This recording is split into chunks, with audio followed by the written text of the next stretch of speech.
안녕하세요. 2025년부터 우리나라 중학교 교육이 정말 크게 바뀝니다.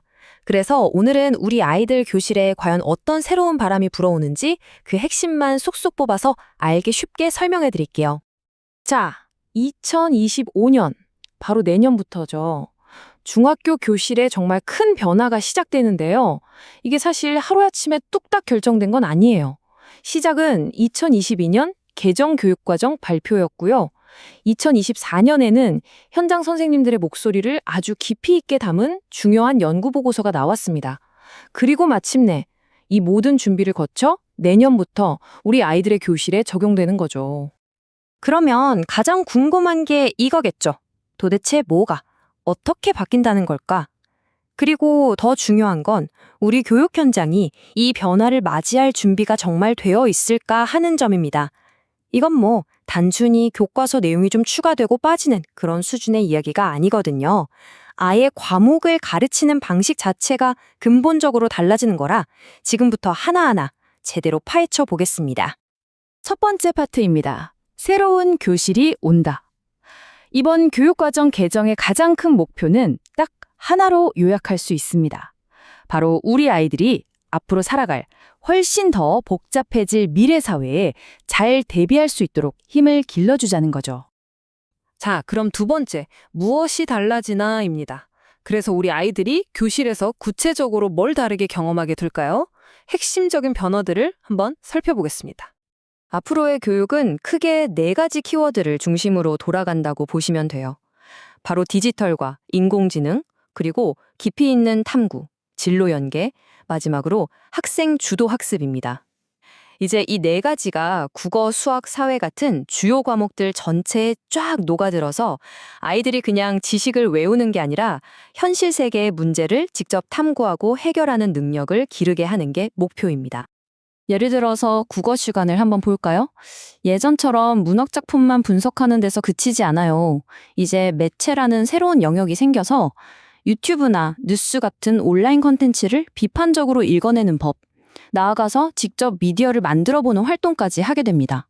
한마디로 디지털 미디어 리터러시가 정식 교과목 안으로 들어온 거죠. 수학 시간도 마찬가지입니다. 데이터 분석 능력을 키우는 게 아주 중요해졌어요. 그래서 상자 그림 같은 새로운 통계 도구를 배우게 되는데요. 이게 뭐냐면 복잡한 데이터가 어떻게 퍼져 있는지를 한눈에 딱 보여주는 그림이에요.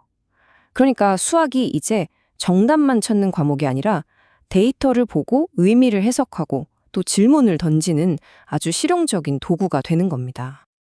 그리고 정보 과목은요, 이건 뭐 거의 혁신 수준으로 업그레이드 됩니다. 인공지능 소양이라는 역량이 아예 새로 추가돼요. 인공지능이 뭔지, 데이터 과학이 어떤 건지 그 기초를 배우는 거죠. 이제 AI의 원리를 이해하는 건 일부 전문가들만의 일이 아니라 모두가 알아야 할 기본 상식이 되는 시대잖아요. 거기에 발맞춘 변화라고 할 수 있습니다. 자, 그런데 아무리 계획이 좋아도 이걸 실행하는 건 결국 학교 현장의 선생님들이잖아요. 그래서 연구진들이 교육의 최전선에 계신 선생님들께 직접 물었습니다. 이런 큰 변화, 솔직히 어떻게 생각하세요? 1343, 1343명. 이 숫자는 그냥 통계 수치가 아닙니다. 곧 다가올 변화의 한가운데에 서게 될 전국 중학교 선생님 1343명의 정말 생생한 목소리 그 자체죠. 이 대규모 설문조사를 통해서 우리는 현장이 느끼는 진짜 고민이 뭔지 들여다보게 됩니다. 선생님들의 가장 큰 걱정 중 하나는 바로 이거였어요. 특히 정보 과목 선생님들께서 인공지능 소양처럼 이렇게 새롭고 복잡한 주제를 가지고 도대체 뭐부터 어떻게 가르쳐야 할지 효과적인 수업을 맨땅에 헤딩하듯 설계하려니 정말 막막하다는 의견을 많이 주셨습니다. 또 다른 큰 고민은 평가에 관한 거였습니다. 새로운 디지털 도구를 써서 아이들을 평가해야 하는데 이걸 어떻게 해야 공정할까? 또 실제 직업 세계랑 연결되는 의미 있는 프로젝트를 어떻게 만들고 또 어떻게 채점해야 할까? 이런 고민은 거의 모든 과목 선생님들이 공통적으로 하고 계셨어요. 그리고 정말 반복적으로 나왔던 이야기가 바로 이 맞춤형 교육의 어려움입니다. 새로운 개념을 가르치고 학생 개개인에게 맞는 학습을 제공해야 하는데 솔직히 한 반에 있는 학습 속도도 다르고 능력도 다른 모든 학생들의 필요를 다 채워준다는 건 정말 어려운 도전이다. 이게 현장의 솔직한 목소리였던 거죠. 하지만 이 연구는요, 그냥 이런 문제가 있습니다 하고 끝내는 게 아니었습니다. 진짜 목표는 그 어려운 과제들, 이 변화를 성공적으로 안착시킬 수 있는 실질적인 해결책, 바로 그 열쇠로 만들어내는 것이었죠. 그 과정은 아주 체계적이었습니다.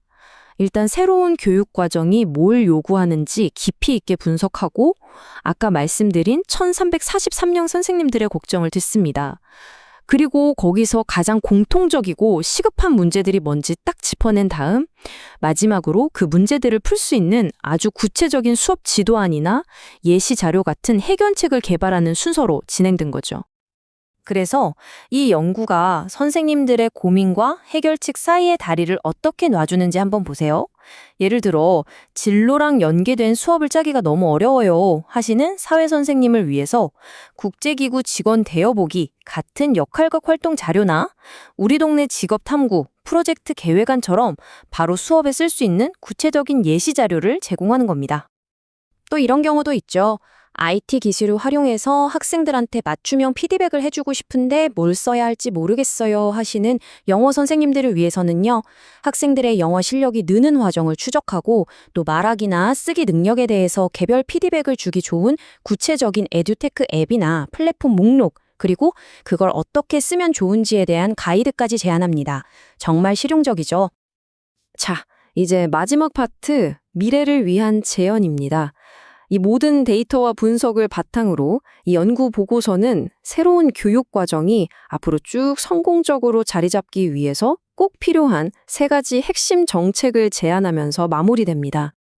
성공을 위한 청사진은 크게 3가지입니다.